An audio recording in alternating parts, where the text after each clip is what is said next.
Nous devons être l'évangile.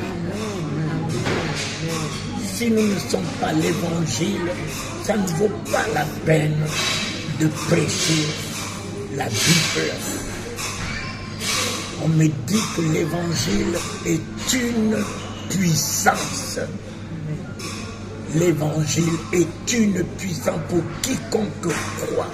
Et si l'évangile est une puissance, alors qui suis-je? Moi, qui suis l'évangile du Christ en moi, qui suis l'évangile de l'amour en moi, qui suis l'évangile des miracles en moi, qui suis l'évangile de l'autorité du nom de Jésus en moi, qui suis l'évangile, je suis la bouche de l'évangile.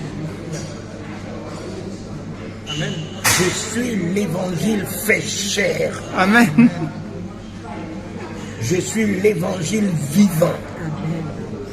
Amen. Pas l'évangile de la tête théologie, verset, chapitre.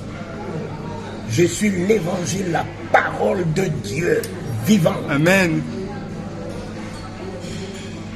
Alors, Jésus n'était pas venu prêcher l'évangile. Il était lui-même l'évangile. Il n'était pas venu prêcher la vérité. Il était lui-même la vérité. Jésus n'était pas venu nous montrer le chemin. Il était lui-même le chemin. Quiconque le suit ne peut s'égarer. Amen. Jésus n'était pas venu donner la vie. Il était lui-même la vie. Donc laissez de me dire, Jésus est le chemin, la vérité, la vie.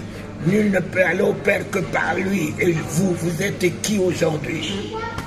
Vous êtes qui? Il était la vérité, le chemin, la vie. D'accord, mais toi, tu es qui aujourd'hui? Voilà la question qui se pose. Tu dois être la vérité de l'évangile, du Christ vivant. Là où tu rentres, la fausseté se dissipe. Là où tu rentres, le raisonnement s'écroule.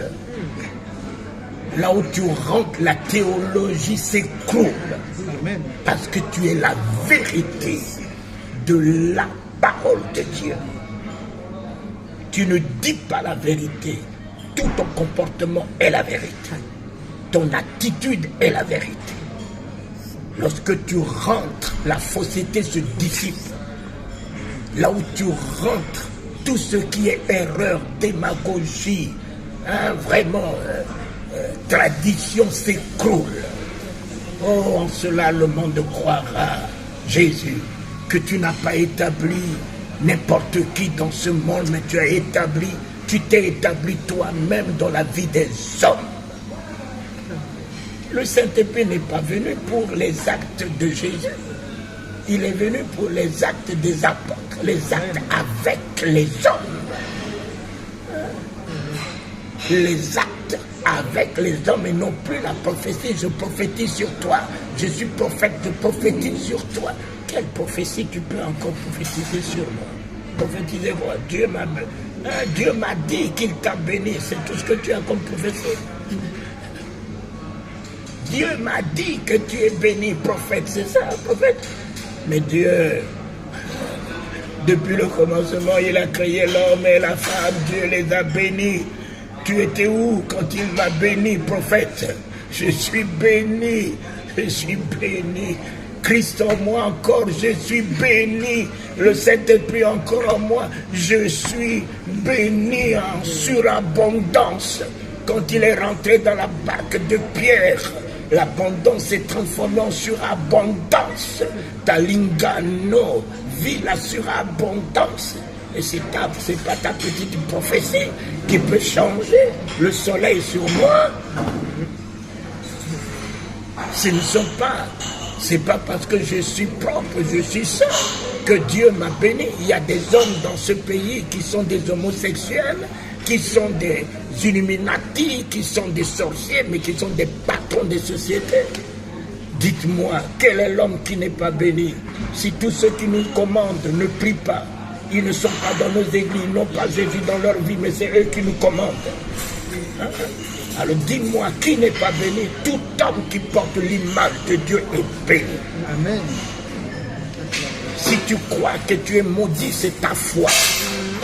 Mais si tu crois dans la parole de Dieu, en t'identifiant ce que Dieu a dit de toi, tu n'as pas besoin d'imposition de main, tu n'as pas besoin d'une prophétie, tu n'as pas besoin qu'on te verse de l'huile sur la tête. Crois que tu es béni, ainsi soit-il. Tout ce que tu fais revêtira la bénédiction. Le péché d'Adam n'a pas enlevé la fécondité. Le péché d'Adam n'a pas enlevé la domination. Le péché d'Adam n'a pas enlevé le pouvoir d'assujettir. Le péché d'Adam n'a pas enlevé le pouvoir de la multiplication. Le péché d'Adam n'a rien enlevé de ce que Dieu a mis dans la vie d'Adam. Jésus est venu simplement restituer, régénérer, refaire tout cela en perfection. Mon cher ami, il est venu. Au lieu que je sois béni, Jésus est venu m'établir une bénédiction. C'est plus que béni, ça. Une bénédiction. Beaucoup peuvent être bénis, mais très peu sont une bénédiction. Le mieux, Abraham a été béni et Dieu l'a établi une bénédiction. C'est quand tu as une bénédiction que Dieu te donne la provision pour que ta main soit toujours ouverte à la veuve, à l'orphelin, à faire prospérer l'œuvre de Dieu, à consoler. C'est quand il t'établit une bénédiction qui te donne la provision. Mais quand tu aspires que tu sois béni, c'est l'ego, c'est de l'ego. Mais quand lui t'établit une bénédiction, la barque de Pierre était devenue une barque de bénédiction puisque les autres barques se sont approvisionnées de sa barque.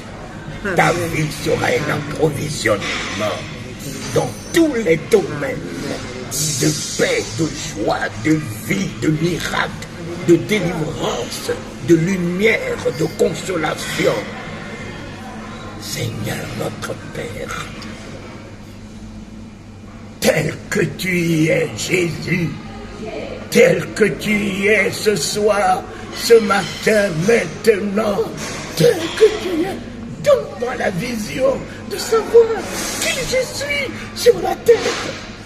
Donne-moi la vision de savoir qui je suis sur la terre. Amen. Tel que tu y es dans les cieux, tel que je suis sur la terre. Tu m'as établi un royaume et sacrificateur qui règne dans ce monde. Je règne sur la terre. Je règne. Je règne. Je règne sur la terre. Et merci Seigneur pour ton règne. Je règne de ton règne de grandeur, de puissance, de miracle, de prodige. Je règne de ton règne, de ton grand nom. Je règne de ton règne de résurrection. Partout où je passe, les morts ressusciteront. Je règne de ton règne de paix, ô prince de paix. Là où je rentre, le stress laisse la place à la paix. L'angoisse laisse la place à la paix. Les larmes laissent la place à la paix. Je règne. Et je peux encore dire, plus moi qui vis, c'est Christ qui vit en moi. Alors, tel que tu es, tel que je suis, puisque ce n'est plus moi qui vis, c'est toi qui vis en moi. Et c'est moi aussi qui vis en toi. Covid ne sera jamais m'atteindre, puisque je vis en toi. Le cancer ne pourra jamais m'atteindre, puisque je vis en toi. Un sorcier ne pourra jamais m'atteindre, puisque je vis en toi.